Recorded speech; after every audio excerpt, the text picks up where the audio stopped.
हमारे शब्द ऐसा जीवन बनाते हैं जिसे हम जीते हैं, और हम इसे नहीं जानते थे। मैं इस विचार को बिल्कुल नहीं समझा। मैं कई साल तक चर्च में रहा, इतने साल तक कभी इसे नहीं समझा। मेरे शब्द हैं जो मेरी सफलता या असफलता को बनाते हैं।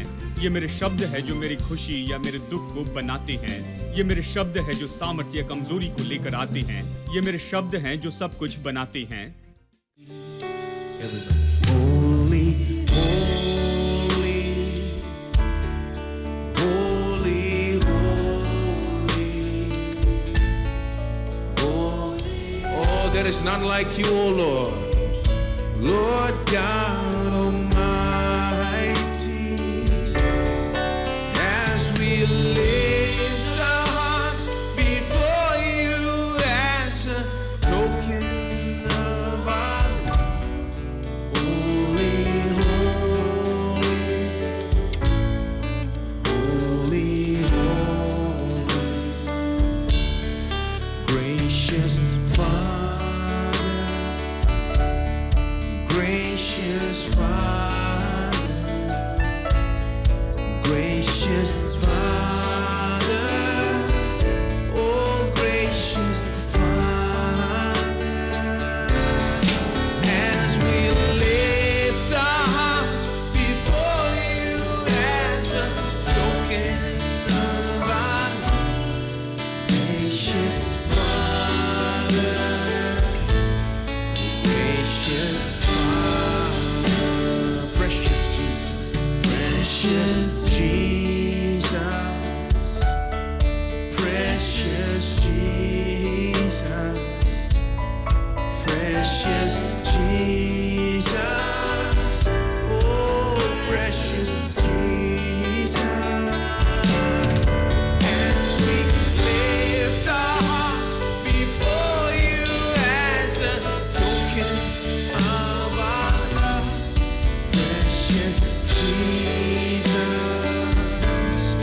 precious Jesus, Holy Spirit, Holy Spirit, Holy Spirit, Holy Spirit, Holy Spirit, as we lift our hearts before you as a token of our love, Holy Spirit, Holy Spirit, let's welcome the Spirit of God. Holy Spirit, Holy Spirit, Holy Spirit, Holy Spirit, as we lift our hearts before you as a token of our love, Holy Spirit, Holy Spirit, as we lift our hearts before you as a token of our love, Holy Spirit, oh Holy Spirit.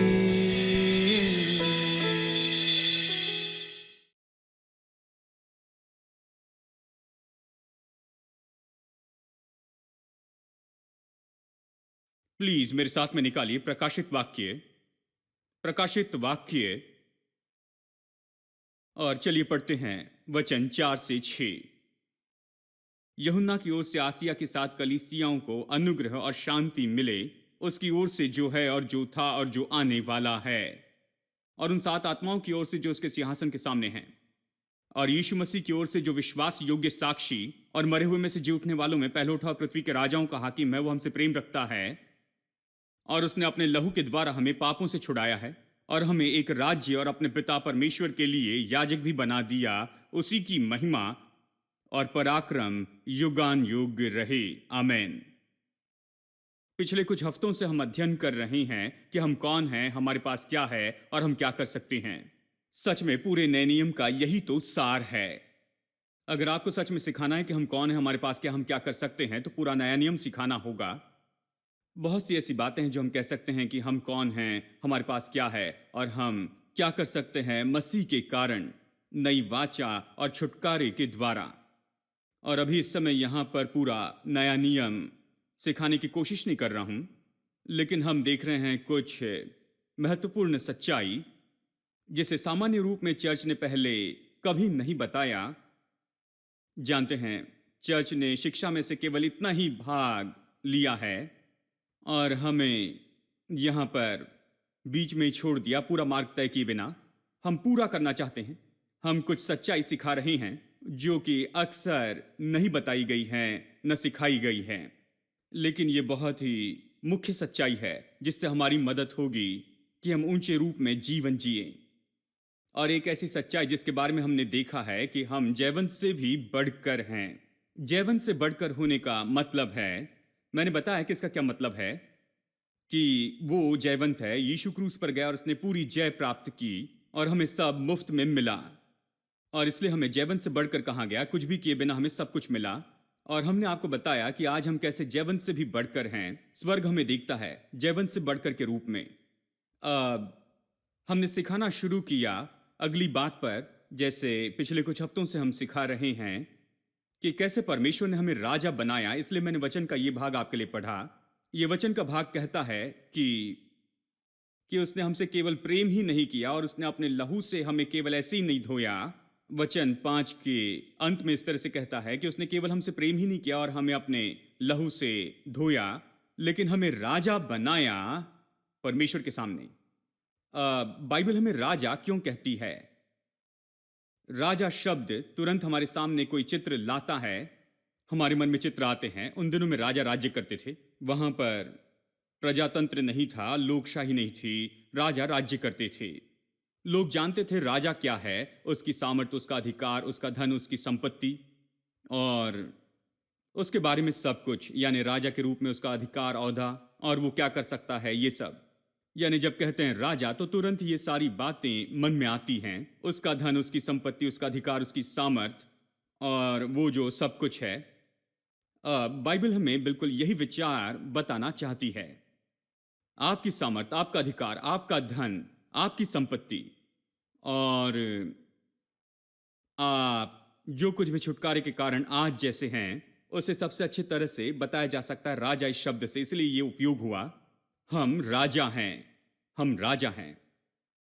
यानी हम यहां पर सच में चर्चा करेंगे हमारी सामर्थ, हमारा अधिकार, हमारी संपत्ति, हमारा ओहदा और हमारे सौभाग्य और ये सब। तो इस पर चर्चा करना बहुत ही महत्वपूर्ण है, क्योंकि जब भी चर्च का दरवाजा खुलता था मैं हमेशा वहां पर रहता था। यानी चर्च में सबसे पहले मैं वहां पर आया करता था। मुझे याद नहीं कि मैं चर्च में कभी नहीं रहा, मैं हर समय वहां पर रहता। लेकिन कोई भी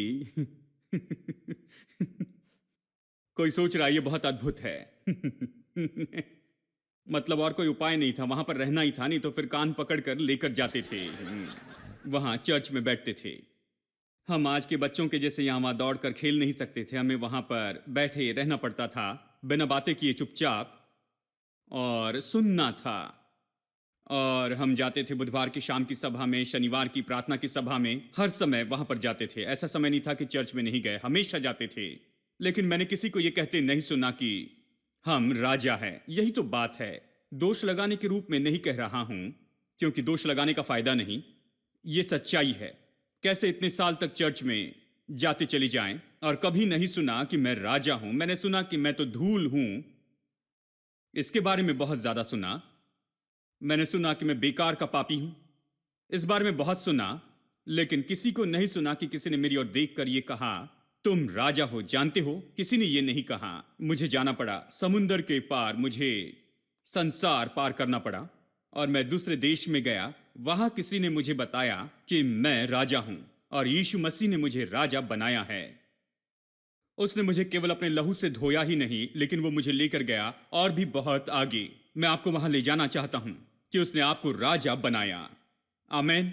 हमने बहुत कुछ सिखाया कि कैसे उसने अपने लहू से हमें धोया है, अपने लहू से हमें शुद्ध किया और ये सब पाप के भाग को हमने अच्छे से सिखाया। लेकिन राजा के भाग को नहीं सिखाया, इसलिए विश्वासी राजा जैसे नहीं जिए। आपको सिखाना है और इसे अपने मन में आपको पहन लेना है, राजा होने के विचार को। इफिसियों की पत्री अध्याय 4 हमें बताता है कि नए मनुष्यत्व को पहन लो जो धार्मिकता और पवित्रता के अनुसार बना है। जब ये कहता पहन लो, इसका मतलब क्या है? ये कहता है जैसे शर्ट पहनते हैं, सच में इसे पहनते हैं। किस तरह से पहनते हैं? आप इसे पहनते हैं विचारों को, पुराने विचारों को निकालते हैं और इन विचारों को पहनते हैं कि अभी आप नए व्यक्ति हैं, पवित्र बनाए गए हैं, आप धर्मी हैं। ये सब इन विचारों को पहन ले, तभी आप निश्चित धार्मिकता में चलते जाएंगे। अगर आप एक छोटी बच्ची को ले जो 10 साल की है और उसे पहना दे उसकी माँ की सिल्क साड़ी, आप देखेंगे कुछ समय बाद उसका पूरा व्यवहार बदल जाता है। वो माँ के जैसे चलती है, माँ के जैसे बातें करती है, माँ के जैसे बॉस बनने लगती है। जानते हैं क्योंकि वो अभी सोचती है कि वो माँ है। ये साड़ी कुछ करती है, ये कपड़े जो उसने पहने हैं उसे सचेत करती हैं उसके बारे में जो उसके साथ अभी हुआ, और ये उसके मन में अपने बारे में चित्र को बदल देता है। वो अभी खुद को एक छोटी बच्ची नहीं समझती, वो खुद को समझती है कि वो एक बड़ी स्त्री है। छोटे बच्चों के साथ भी ऐसे ही है जो सुपरमैन शर्ट पहनते हैं। छोटे बच्चों को सुपरमैन शर्ट पहने देखा है और सुपरमैन की फिल्म देखते हैं और उन्हें सुपरमैन टी शर्ट चाहिए और वो सुपरमैन टी शर्ट पहनते हैं। आपको इन्हें देखना होगा क्योंकि ये सच में गंभीरता से लेते, अपने दिल में सोचते हैं वो सुपरमैन हैं। वो खुद को आईने में देखते हैं, टी शर्ट को देखते हैं, वहां पर सामने सुपरमैन देखते हैं। याद करते हैं कैसे एक बिल्डिंग से दूसरे बिल्डिंग पर कूदा था। वो इसकी कोशिश करना चाहते हैं, इसलिए कई बार आप उन्हें अपनी छत पर देखते हैं, छत से कूदने की कोशिश करते हैं सुपरमैन जैसे, क्योंकि ये चित्र उनके मन में अपने बारे में जो है वो बदल जाता है और फिर व्यवहार भी बदलने लगता है। जब आप अपने मन में खुद के बारे में चित्र को बदल देते हैं तब आपका काम भी बदल जाता है। विश्वासियों के साथ में ऐसा ही है। जानते हैं जब आप वो चित्र बदल देते हैं, खुद को राजा के जैसे सोचने लगते हैं, तब आप राजा के जैसे जीना शुरू कर देंगे, राजा जैसे बोलेंगे, राजा जैसे चलेंगे और राजा जैसे व्यवहार करेंगे, क्योंकि आप सच में एक राजा हैं। तो हम प्रचार कर रहे हैं कि हम उस मानसिकता को पहन ले, और इसलिए मैं हफ्ते दर हफ्ते बने रहने वाले तरीके से सिखाता हूं कि ये बने रहे, ऐसे प्रचार करता हूं।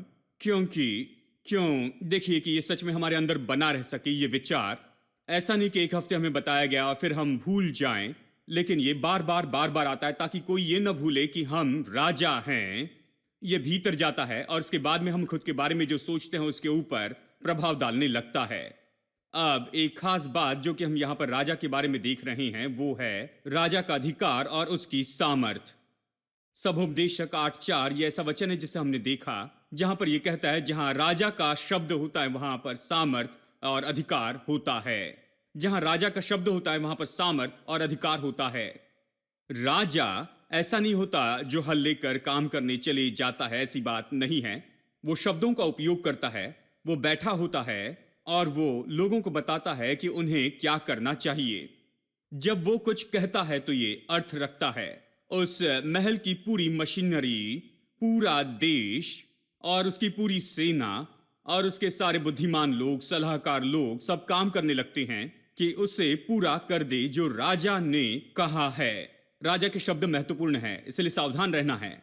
देखिए जब वो कुछ कहे तो सावधानी से कहें। अगर वो कहे कि मुझे ये व्यक्ति पसंद नहीं तो शायद उसका सिर काट देंगे, क्योंकि उसके शब्दों को गंभीरता से लेते हैं, इसलिए बहुत सोचना पड़ता है और उसे सही आपे में बात करनी है क्योंकि उसके शब्द बहुत ही महत्वपूर्ण है। इसलिए सुलेमान की मां ने अपने बेटे को सिखाया कि शराब राजा के लिए अच्छी नहीं है, क्योंकि ऐसे शराब पीकर कुछ भी बेकार की बातें नहीं करनी है, क्योंकि जो कुछ वो कहेगा वही किया जाएगा। राजा के लिए अच्छी नहीं, उसने कहा। ठीक है, कुछ लोग कहे मैं राजा नहीं हूं। खैर, आप राजा है, यही बात है, ठीक है। लेकिन देखिए एक बात कि शब्द, राजा के शब्द सबसे महत्वपूर्ण है। राजा ये एक बात समझता है कि उसके शब्दों में बड़ी सामर्थ्य है।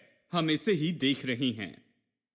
वो समझता है कि एक बार अपने शब्दों को कहकर अगर उसने कोई घोषणा की है, राजा की घोषणा का मतलब है कि पूरी मशीनरी, पूरी सरकार और उसकी सारी सामर्थ उसके शब्दों के पीछे आती है कि उसे पूरा कर दे जो उसने कहा है, या जो कुछ उसने कहा है उसे पूरा कर दे। कि उसे वास्तविकता बनाए सारी चीजें। और इसलिए मैंने ऐसे कहा कि सारी पृथ्वी यानी पूरा संसार अपने आप को एडजस्ट करता है कि हमारे शब्दों के अनुसार करे, क्योंकि हम राजा हैं। और मैंने आपको उदाहरण भी दिया, मीका यानी यीशु के जन्म के सैकड़ों साल पहले उसने मीका 5:2 में एक भविष्यवाणी की है। भविष्यवाणी क्या थी कि वो बेथलेहेम में जन्मेगा, सटीक जगह कि कहां पर जन्म लेगा। सैकड़ों साल बीत गए, प्रभु इस बात को नहीं भूला, क्योंकि प्रभु का कोई भी वचन खाली नहीं लौटता, जिसके लिए भेजा गया उसे पूरा किए बिना। प्रभु अपना वचन पूरा करेगा। यानी सैकड़ों साल के बाद में जब वो समय आया, जब समय पूरा हुआ कि यीशु को यहां पर इस संसार में भेज दे, कैसर अगस्तिस जो रोम का राजा था उसने आज्ञा दी। मतलब उसका परमेश्वर के साथ कोई संबंध नहीं था, लेकिन उसके दिल में कुछ हुआ और किसी ने सलाह दी, हमें लोगों को बुलाना है कि कर चुकाए और नामांकन कर ले। तो वो सभी को अपने अपने शहरों में बुलाता है कि आकर नामांकन करें।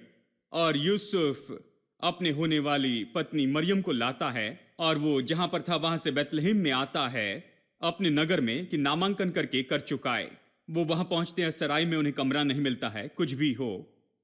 वहीं पर यह अकस्मात नहीं हुआ, लेकिन अलौकिक क्रम के अनुसार, अलौकिक योजना से ही उसी जगह जब वो बेथलेहेम में पहुंचते हैं, मरियम के दिन पूरे हो जाते हैं, बच्चे का जन्म का समय आ जाता है और बेथलेहेम में वो जन्म लेता है।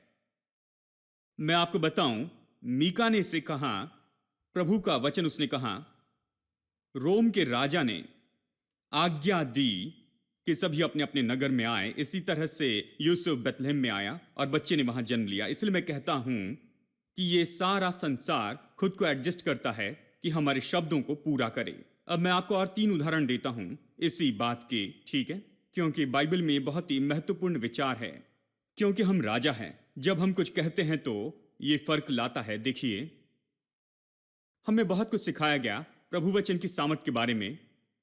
यानी कई युगों से हमें परमेश्वर के वचन की सामर्थ के बारे में सिखाया जा रहा है। मैंने बहुत से अच्छे संदेश सुने, अच्छी अच्छी किताबें पढ़ी, लेकिन बड़ी मुश्किल से कुछ सिखाया गया है हमारे खुद के शब्दों की सामर्थ पर। अब ये बहुत अजीब बात है। बाइबल सिखाती है, हमारे शब्दों की सामर्थ के बारे में बहुत कुछ सिखाती है। हमारे शब्द, तो हमने सोचा कि परमेश्वर का वचन बहुत सामर्थी है। हमने सोचा हमारे शब्द का कोई अर्थ नहीं, ये किसी योग्य नहीं है, तो हमेशा हमने सब बेकार की बातें ही कही। देखिए, और हमने अपेक्षा की कि हमारा जीवन बहुत ही अच्छा हो, आशीषित हो और अद्भुत हो, सारी बेकार की बातें करते हुए, जबकि हम नहीं जानते थे कि हमारे शब्द तो ऐसे बीज हैं जो ऐसा जीवन उत्पन्न करेंगे जिसे हम जीते हैं। हमारे शब्द ऐसा जीवन बनाते जिसे हम जीते हैं, और हम इसे नहीं जानते थे। मैं इस विचार को बिल्कुल नहीं समझा। मैं कई साल तक चर्च में रहा, इतने साल तक कभी इसे नहीं समझा। मेरे शब्द हैं जो मेरी सफलता या असफलता को बनाते हैं। ये मेरे शब्द है जो मेरी खुशी या मेरे दुख को बनाते हैं। ये मेरे शब्द है जो सामर्थ्य या कमजोरी को लेकर आते हैं। ये मेरे शब्द हैं जो सब कुछ बनाते हैं। मैं इसे नहीं समझ रहा था। तो हमें समझना है, हमारे शब्द बहुत महत्वपूर्ण हैं। परमेश्वर हमें राजा मानता है और उसने हमें इस संसार में रखा है कि यहां पर हम राजा का काम करें। उसके लिए इस संसार में सब कुछ चलाने के लिए हमें अपने शब्दों की सामर्थ के बारे में समझना होगा। चलिए आप मेरे साथ में अभी देखिए, दूसरा राजा अध्याय 6 वचन 24 से पढ़ते हैं। इसके बाद आराम के राजा बेन्हदाद ने अपनी समस्त सेना इकट्ठी करके शमरोन पर चढ़ाई कर दी। जब किसी शहर पर हमला करते हैं, इसका मतलब है शत्रु सेना ने आकर घेर लिया है, तो काम पर नहीं जा सकते, खेत में जाकर काम नहीं कर सकते, लेन देन नहीं कर सकते, दुकान खोलकर व्यापार नहीं कर सकते, सब एक जगह पर रुक जाता है क्योंकि शत्रु ने घेर लिया है। और अगर आप सच में उनसे लड़ने से डरते हैं तो बस घर में बंद रहते, आशा करते कि वो चले जाएं। तो उन पर चढ़ाई की गई, घेरे गए थे, तो सब कुछ एक जगह पर रुक गया। और परमेश्वर के लोग इतनी भयानक परिस्थिति में जी रहे थे कि मानो अकाल पड़ा, क्योंकि पूरा शहर घिरा गया था, कोई कुछ काम नहीं कर सकता था, कुछ भी नहीं कर सकता था, मानो बड़ा अकाल पड़ा। वचन 25 कहता है, तब शमरोन में बड़ा अकाल पड़ा और वो ऐसा घिरा रहा कि अंत में गधे का सिर, यानी आपने बकरे का सिर सुना है, हमारे देश में भेजा खाते हैं, लेकिन गधे का सिर, क्या आप गधे का भेजा खाना पसंद करेंगे? मैं नहीं खाऊंगा। गधे का सिर चांदी के 80 टुकड़ों में बिकने लगा। मतलब चांदी के 80 सिक्कों में, ये बहुत ज्यादा पैसा है। अगर चांदी के 80 सिक्कों की कीमत देखे, आज के रुपयों में देखे, तो ये सच में हजारों हजार रुपए होंगे। किस लिए? गधे के सिर के लिए। कल्पना कीजिए कि गधे का सिर, इसकी कीमत इतनी बढ़ गई है। इसे ही कहते हैं कि आर्थिक परिस्थिति बिगड़ गई है या मंदी आ गई है, और ये सब कुछ हुआ है चांदी के 80 सिक्कों में। और कब की चौथाई भर कबूतर की बीट 5 टुकड़े चांदी तक बिकने लगी। यानी ये कबूतर का खाना जो है, कबूतर का खाना, उसका 1/4 भाग वो 5 चांदी के सिक्के में, यानी सब कुछ अभी चांदी में बेचा जाता था।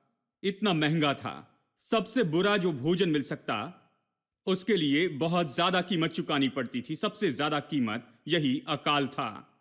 अकाल ने ऐसे ही किया। और जैसे इस्राएल का राजा शहर पनाह पर टहल रहा था कि एक स्त्री ने पुकार कर उससे कहा, हे प्रभु, हे राजा, बचा। तो उसने कहा, यदि यहोवा तुझे न बचाए तो मैं कहां से तुझे बचाऊं? क्या खलियान में से या दाखरस के कुंड में से? फिर राजा ने उससे पूछा, तुझे क्या हुआ? तेरी समस्या क्या है? उसने उत्तर दिया, स्त्री ने मुझसे कहा था मुझे अपना बेटा दे, कि आज हम उसे खा ले, फिर कल मैं अपना बेटा दूंगी। क्या आपने कभी ऐसी बात सुनी है? उन्होंने केवल इसे कहा नहीं, लेकिन ऐसे ही किया। इसे आगे पढ़िए। तब मेरे बेटे को पकाकर हमने खा लिया। फिर दूसरे दिन जब मैंने इससे कहा कि अपना बेटा दे कि हम उसे खा ले, तो इसने अपने बेटे को छिपा रखा। वचन 30 कहता है, उस स्त्री की ये बातें सुनते ही राजा ने अपने वस्त्र फाड़े। वो तो शहर पनाह पर टहल रहा था जब लोगों ने देखा कि वो भीतर अपने देह पर टाट पहने हैं। जब उसने ये सुना तो सहन नहीं पाया कि उसका देश ऐसी दशा में आ गया है। उसने अपने कपड़े फाड़ दिए, अपने वस्त्र फाड़ दिए। इसे शायद आप न समझे। वो क्रोधित हुआ, अपने कपड़े फाड़ दिए। इस तरह से कह सकता हूं, जानते हैं, जैसे मानो बाल नोचने लगा। इसे हमारे देश में अच्छे से समझ पाएंगे। बहुत से लोगों के घर में ये करते हैं। जब समस्या हो तो बाल नोचते हैं। वो अपने शब्दों में बताते हैं, मैं तो अपने बाल नोच रहा हूं भाई, मुझे पता नहीं क्या करूं, ऐसे समय इतने गुस्से में हूं, पता नहीं क्या करूं। यानी ये जो राजा है, उसे पता नहीं था समस्या से कैसे निपटे। वो सामर्थहीन महसूस करता, असहाय महसूस करता, क्योंकि अगर उसमें कोई सामर्थ होती, अगर वो कुछ कर सकता था, तो वो अपने कपड़े इस तरह से नहीं फाड़ता था। तो जाकर वो कुछ करता। वो पूरा सामर्थहीन और असहाय महसूस करता है और अपने कपड़े फाड़ता है। अब बहुत से लोग, विश्वासी लोग ऐसे ही करते हैं। वो राजा है लेकिन सामर्थहीन महसूस करते हैं। उन्हें लगता है वो कुछ नहीं कर सकते हैं। वो अपने बाल नोचते हैं और बाकी सबके बाल नोचते हैं। वो जो भी कर सकते, वो सब कुछ करते हैं इस तरह से। लेकिन कभी भी राजा जैसे काम नहीं करते, क्योंकि वो सारी आशा खो बैठे, प्रभु के साथ संपर्क खो बैठे। वो आत्मिक जीवन नहीं जी रहे हैं और ये सब, तो वो नहीं जानते समस्याओं से कैसे निपटे। यानी लोगों ने देखा जब उसने अपने वस्त्र फाड़ दिए, वो भीतर में टाट पहने हुए था। अब ये दिलचस्प है, ऐसा लगता है कि ये एक घमंडी व्यक्ति था। टाट का मतलब है वो पश्चाताप कर रहा था अपने देश के पापों के लिए, अपने खुद के पापों के लिए, अपने देश के राजा के रूप में। क्योंकि देखिए, पाप के कारण ही ये दशा आई थी। अगर वो सीधे होते, पश्चाताप करके प्रभु के पास में जाते, तो वो अपने दुश्मनों को पूरी तरह से खत्म कर सकते थे। कुछ ही समय में प्रभु विजय दे देता। ये तो उनका पाप था, पिछड़े जाने की दशा थी, बलवा था, जिसके कारण वह ऐसी असफलता में आ गए और डर में और अकाल में आ गए।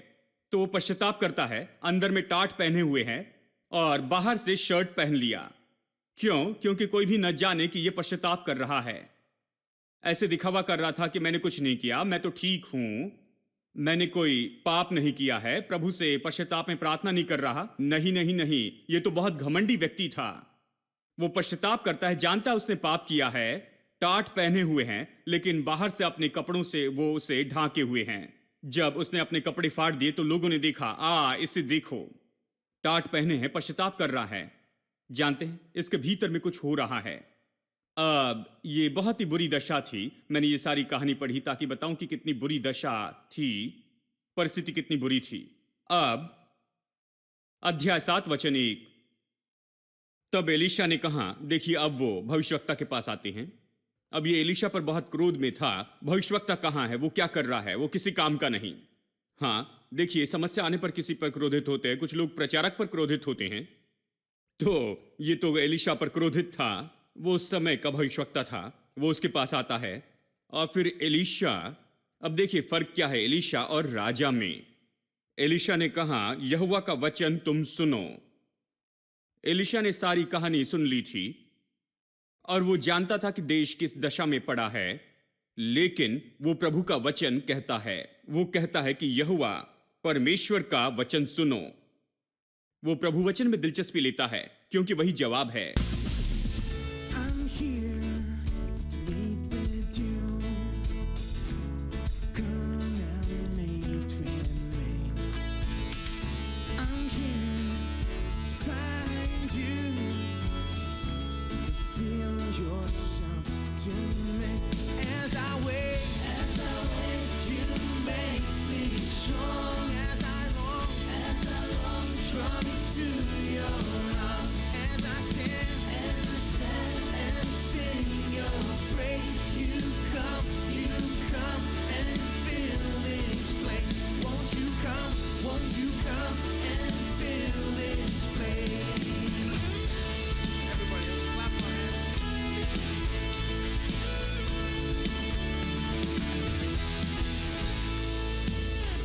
I'm here to meet with you.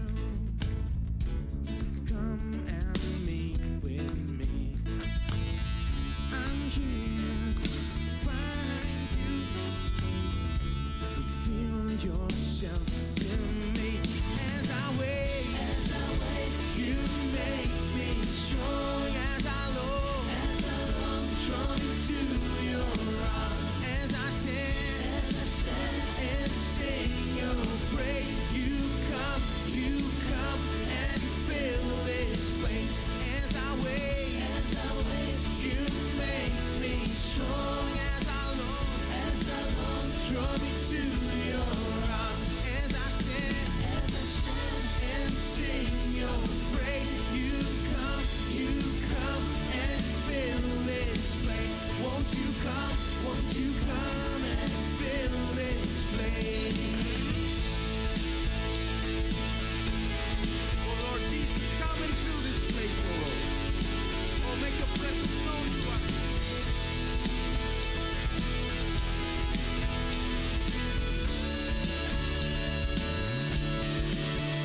As I wait, you make me, everybody, as I long, draw me to your arms, as I stand and sing your praise. You come and fill this place. Won't you come and fill